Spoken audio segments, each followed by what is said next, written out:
Hey all, WampaDude here. Welcome to the WampaDude Channel. And we have had a rough time with the hurricanes, and we got some hurricane fatigue here in Tampa Bay. So let's do something fun. Let's do something Halloween related. And you know, I like to go big with the Wampa. I went big with a spider prop too. I've had it for a few years. It's a big hit with the neighborhood. They love it, and it needs some repairs. So I'm going to introduce you to my giant spider. Uh, I'm also going to repair some of the legs. I'm going to put up some beef netting spider webs. I love that stuff. Nice coverage, way easier than the little pull apart cotton stuff. So see you in the backyard. All right, folks, so here's my giant spider, and yeah, it does need some repair. The legs are starting to fall apart, and they're a little too wobbly. That's what happens when you have a 16-foot long leg. You have to find a good joint, and I've tried a few things. I've tried drop ceiling wire to try to put that in there and make them bendable and stay in place, but there's still a lot of twist to them, and that's what happens. The legs fall apart. But as you can see, it's just PVC and black pool noodles. For the small part of the legs, it's pipe insulation because it's a skinnier, same materials, pool noodles and pipe insulation, same thing. The body is just carved styrofoam with a wood base and PVC elbows that go around it that attach to the legs. Front mandibles, same thing, just pipe insulation or pool noodles that hit with a heat gun so it gets a little bit of shape to it. Glue them together, you got mandibles. The eyes are Christmas ornaments. They're just Christmas ornament halves. The body and the fur, I had a bunch of brown fur on hand. I went ahead and furred the whole top of the head. The bottom, I just took some creepy cloth and shaved some of the fur to make it a little bit more blotchy because I didn't want to use all the fur. You know, that it still has the same look to it. You're looking at it from 5-10 feet away. So as you can see, the elbows need to be replaced with a little bit more. I might keep the smaller legs as is, but the big ones, they really need some more rigidity. So let's get to some of the repairs and some of the setup of everything. I'll show you how to set it up. So for the sake of time and for it to turn this into a one-day build, I'm going to have to build this out of order. And I have already gone and bent all of the brackets. Now, 8 legs, 16 joints, 32 of these processes of heating, squishing, drilling, setting. Am I going to put all of those on camera? Probably not. I could put it on time lapse and you can see me working for an hour or 2 hours, but that, you know, that's an Adam Savage thing. He has the studio, he has the tools to do that. I'm just going to do one for you guys just so you can see the process. What I've done is I've pulled this away. Now, this stuff is really heat sensitive. You know, you can mold it with a heat gun. So what I'm doing is I'm trying to pull the PVC away. For other pieces, I'm going to pull the PVC completely out so I can make sure that the bends are on the same side. So for this one, you know what? Let's pull it off so you can see it. Basically, it's super simple. It's really, really simple. Hit it with a heat gun.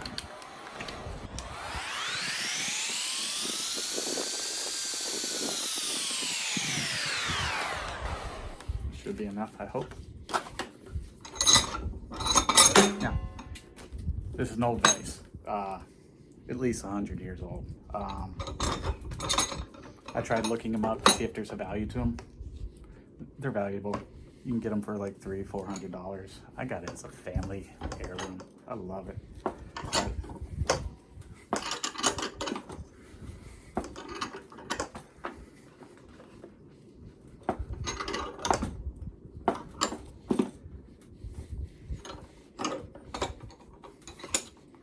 Looks like we need to heat it up some more. Now, when you heat it again, it'll start opening up. That's when you know it's soft.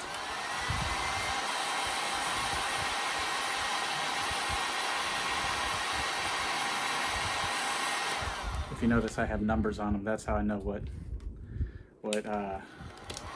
assembly process order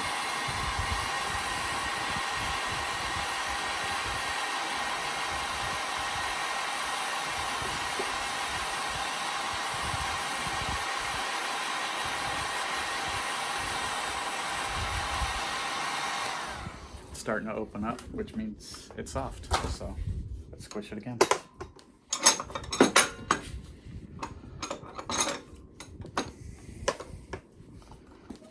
There we go, yeah.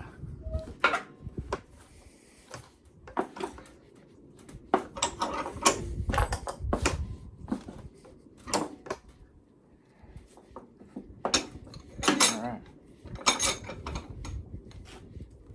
Good and flat. Now, again, stepper bit.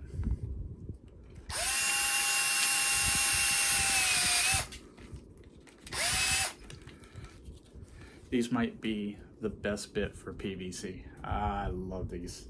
And pretty simple after that.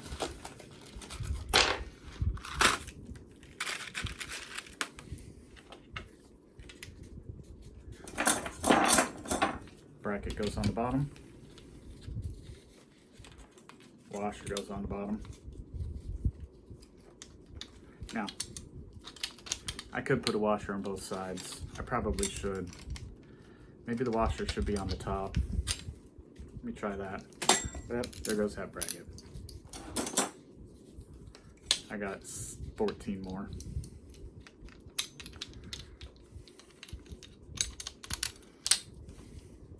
Nah, I'm gonna put the washer on the bottom. You know what? I got a little one right here for the top. There we go. Bracket. Now, I'm doing the top hole. That's mostly because I want to leave that bottom one available if I need it. But with the test one that I did, I realized if I have that bracket and then I loosen it, now I can fold these legs. So if you have storage issues, if you have less room, so wrench, screwdriver,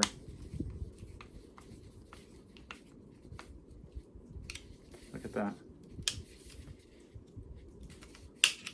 Pretty quick, pretty easy. And now you have the bracket. With that, you have the other one around. Nah, I'll clip to it when it's connected.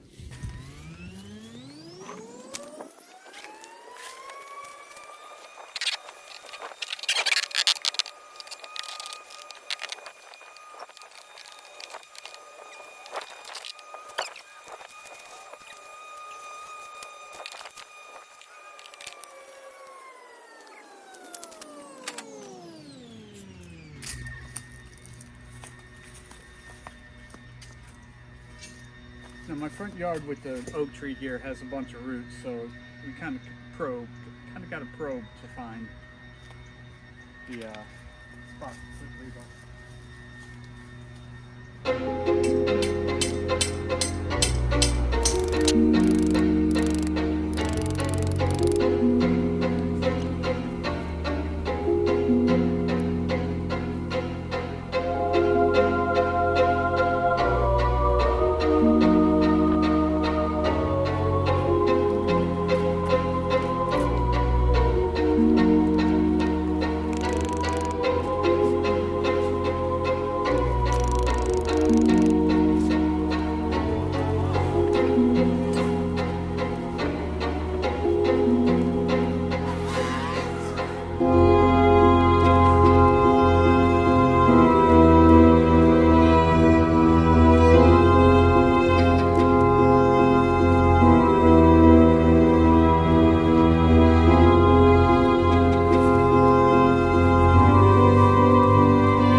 Back in the backyard, we're going to cut ourselves some more beef netting spider webs. Now, what is beef netting? It comes in a tube. It's a tube of netting that you put around cuts of beef. It's from the beef industry, and I got mine from Trenton Mills, which is an online store that sells to the beef industry. I got mine in a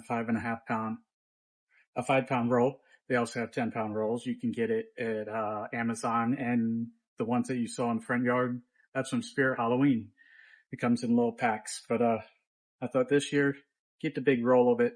That way I can put more out. So how do you do it? Well, essentially, it is a tube, so you want to cut it in half and make a flat panel. What I have here is a couple pieces of rebar so I can spread it tight. Once it's spread tight, you just cut it like pantyhose. The tighter it is, the bigger and better and rounder the circles get. And you want to do it varied in sizes and directions so that way it looks a lot more natural. If it's starting to get loose because you have the extra holes, you just move the rebar back.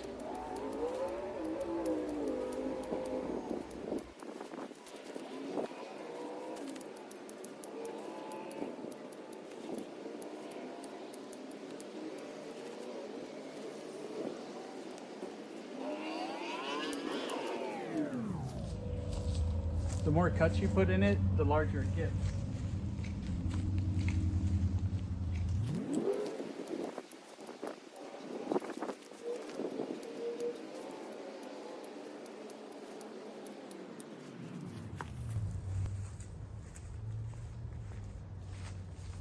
That's a pretty good sheet. Move on to the next one.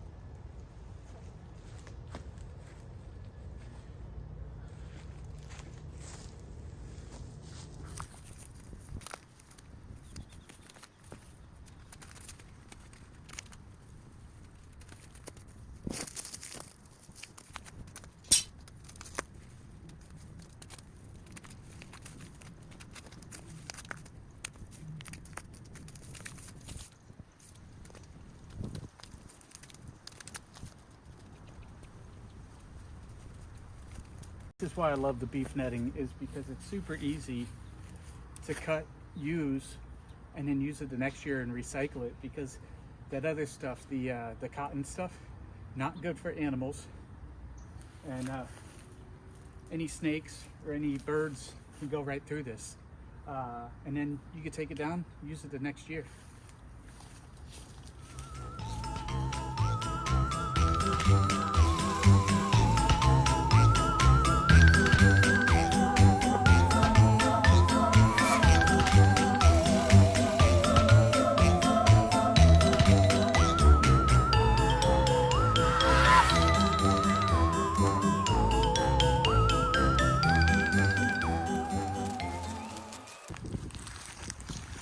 Not a bad start, not a bad start. Still need some touching up here. But we still have this. We still have our hurricane pile. So let's cut up some more beef netting.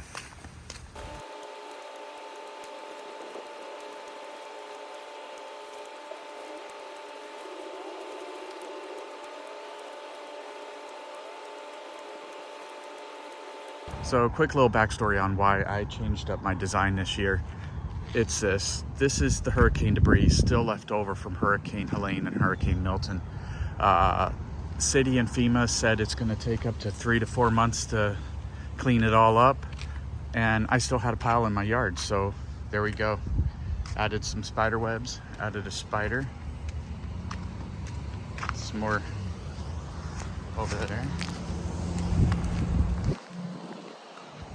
So this is make lemonade out of lemons. This is my hurricane debris pile. Now part of my Halloween display. I almost forgot about my spider victim.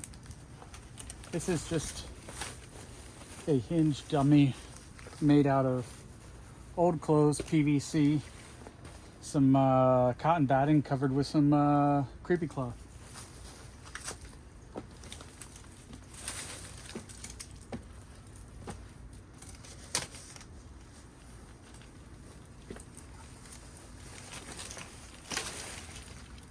Dang it.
All right, I got all my little spiders up.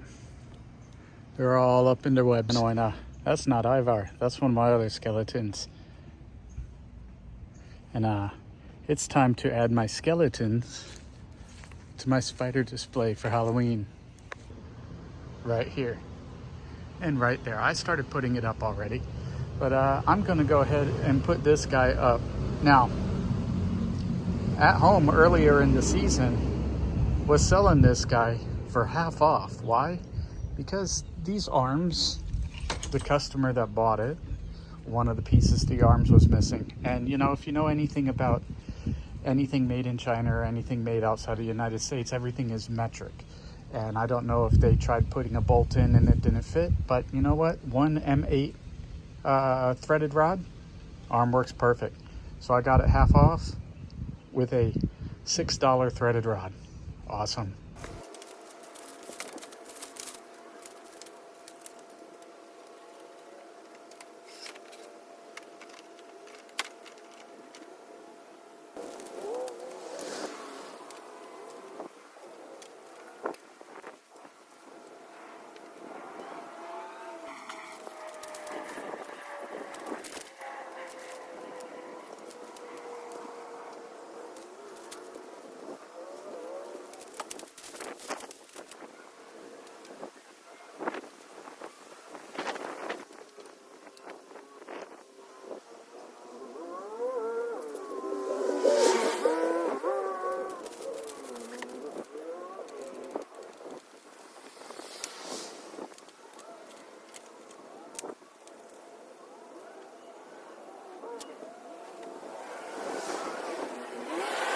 Most people are going to be seeing it from this distance because this is the trick-or-treat trail right here. So they'll be seeing it driving from that distance. So I like it. It does need a tie down. It does need to get rid of some of the wobble. But giant skeleton, giant spider. Added a couple guide ropes right there. Here we are. We're starting to add lighting, and we got some body parts in. And here we go. We got the lights. I'm gonna put this on rebar really soon. Right now it's just clipped to the leg. The lights, and I got a bigger black light to light up the spider. Let's see, what do we have here? We got feet, we got skeletons, and yeah, I had this one laying down in the bush at first, but then I figured, you know what? He needs to match Ivar. Check him out. Doing all good, standing up, having a good time. And Ivar, you got something up in there. But that's what it's just rebar. You stick it up in the, I forget, the tailbone. Goes up to about here. For him, it goes up to here. With this one over here, it goes a little bit further. But just a piece of 5-foot rebar, and you can get your 5-foot skeletons to stand up. And let's talk about this one up here. This is the At Home 10-foot tall skeleton. I do like this skeleton better than the Home Depot skeleton. Why? Because if you notice, look at that. It's just like the 5-foot skeletons. It's got articulated hands, articulated shoulders, and it does light up. I'll get some footage of it lit up later. But I got my purple and my green light on him right now.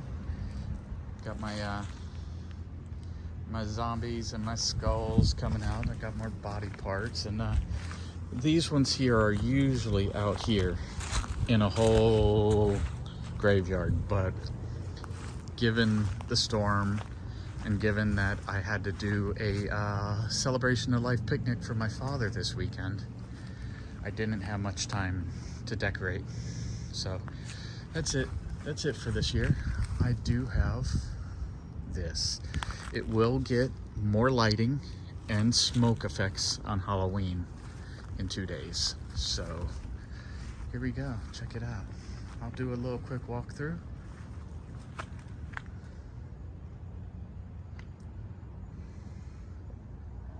Oh, this skeleton is stained with wood stain. Rub onto wood stain. let it sit for about 5 to 7 days, and then you get this really nice aged bone look. Ivar here has a little bit of wood stain on him, but not as much as this one. I put more wood stain on this one. You could really see the wood stain in there. Ivar, I got it a little bit on the face, a little bit on the bones, but I didn't go as heavy. So this one, it has a little bit more of a yellow look than Ivar here. Now, does that one have a name yet? No. Let's see. I think that's a bit. That's it. So yeah, let's go for a little bit of a closer walk around.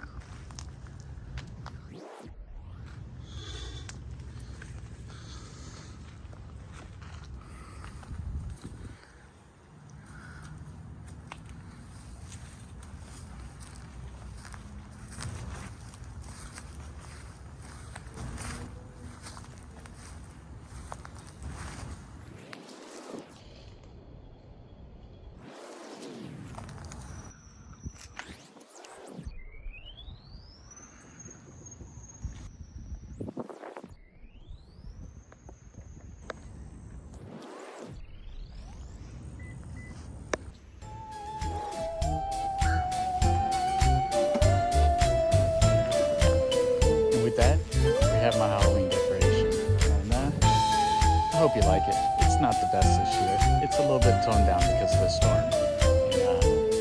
And, let's see, what's the next event? The next event, food and wine with the horns. Yeah, I'll be taking my Insta360 camera out to that. Maybe I'll get a good 360 camera walking around the world for food and wine. Do you have any other plans after that? We got the Horde of the Horns Elf Night. We'll be doing Elf Night coming up. Plus, I have something special coming. I really do. Now that I feel like making content again, I'm finally going to fulfill one of my promises to this channel. So stay tuned. You're going to learn to stilt walk. Have a good time. Go big. Go big. And enjoy.